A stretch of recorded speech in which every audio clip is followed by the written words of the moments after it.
મિત્રો, જીવન અને મૃત્યુ એ આપણી જિંદગીના એવા સભ્યો છે જેનું રહસ્ય આજ સુધી હજુ સુધી કોઈ પણ વ્યક્તિ ભેદી નથી શક્યો.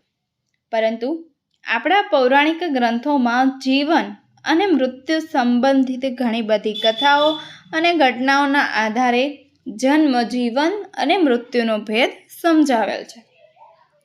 તો મિત્રો, આજે આપણે તે જ પૌરાણિક ગ્રંથની કથાના આધારે મૃત્યુ વિશેની એવી વાત કરીશું કે જેના વિશે ખૂબ જ ઓછા લોકો આ વાતને જાણતા હોય છે.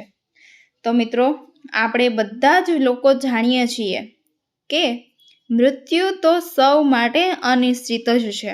મૃત્યુ ક્યારે અને મૃત્યુ કેવી રીતે અને કઈ વ્યક્તિનો થાય તેનું કોઈ પણ અનુમાન લગાવી નથી શકતું.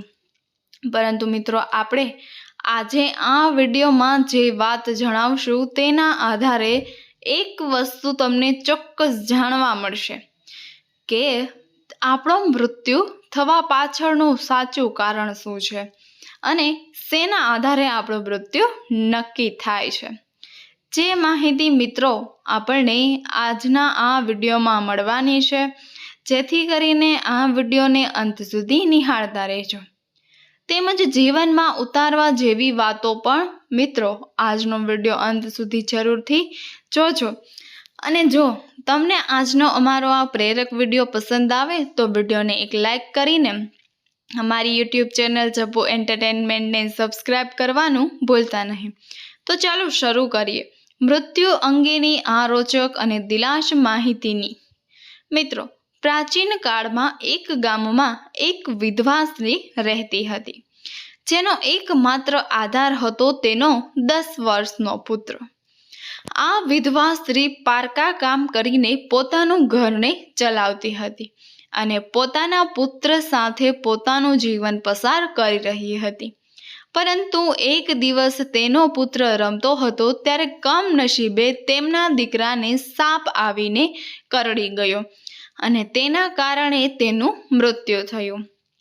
પરંતુ મિત્રો, ત્યાં એક મદારી પણ હોય છે જેને આ સાપને પકડી લીધો અને તે સ્ત્રી પાસે લઈ ગયો અને કહ્યું કે આ સાપે તમારા પુત્રને મૃત્યુને ઘાટ ઉતાર્યો છે, માટે આ સાપને તમારા હાથે મારી નાખો.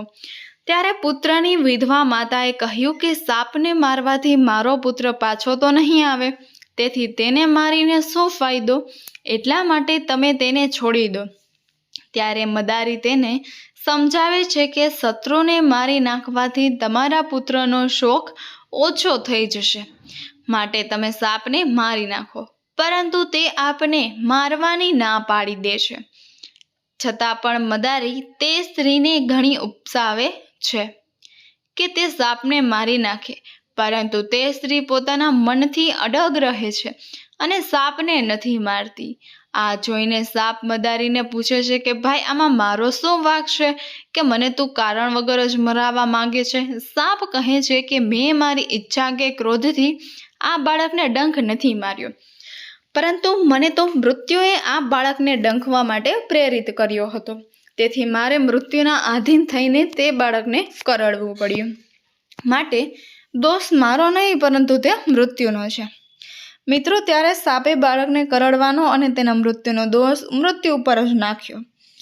તેથી મૃત્યુ પણ ત્યાં પ્રગટ થયું અને તેણે સાપને કહ્યું કે તું મારા પર આ બાળકના મૃત્યુનો દોષારોપણ શા માટે કરે છે? મેં પણ કાળથી પ્રેરિત થઈને તને કરડવા માટે પ્રેરિત કર્યો હતો, તેમાં મારો કોઈ દોષ નથી. આ દુનિયામાં બધા કાળને આધીન છે અને હું પણ આ કાળને આધીન છું.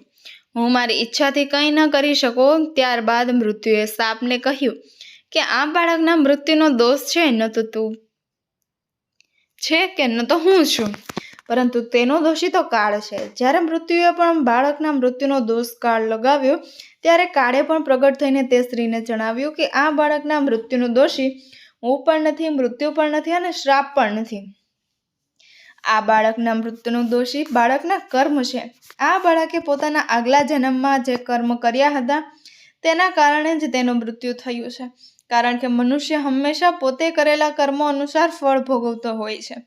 તેથી બાળક સ્વયં પોતાના મૃત્યુનો દોષી છે અને અમે બધાએ તો માત્ર બાળકના કર્મોને આધીન થઈને પોતાના કર્મો કર્યા છે. ત્યારે મિત્રો કાળની વાત સાંભળીને પુત્રના શોકમાં ડૂબેલી વિધવા માતા સમજી ગઈ કે તે મૃત્યુને હંમેશા તેના કરેલા કર્મોના આધારે જ ફળ મળે છે. આ સત્યને સમજાવતા તે સ્ત્રીના મનમાંથી પુત્રના મૃત્યુનો શોક સમાપ્ત થઈ ગયો.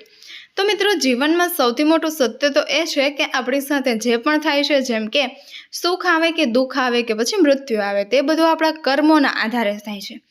તેથી મિત્રો આપણે હંમેશા સારા કર્મો કરતા રહેવું જોઈએ, જેથી આપણને સારું ફળ મળે. તો મિત્રો કર્મના સિદ્ધાંત પર આધારિત આ વાર્તા વિશે તમારું શું માનવું છે? શું ખરેખર તમે જીવનમાં આપણે જે કંઈ પણ સુખ દુઃખ ભોગવીએ છીએ તે આપણા જ કર્મોનું ફળ હોય છે કે નહીં?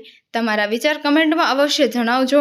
અને મિત્રો વિડીયો પસંદ આવ્યો હોય તો વિડીયોને લાઇક કરી અમારી ચેનલને સબસ્ક્રાઈબ કરવાનું ભૂલતા નહીં અને કમેન્ટ બોક્સમાં ઓમ નમઃ શિવાય લખવાનું બિલકુલ પણ ભૂલશો નહીં. ધન્યવાદ.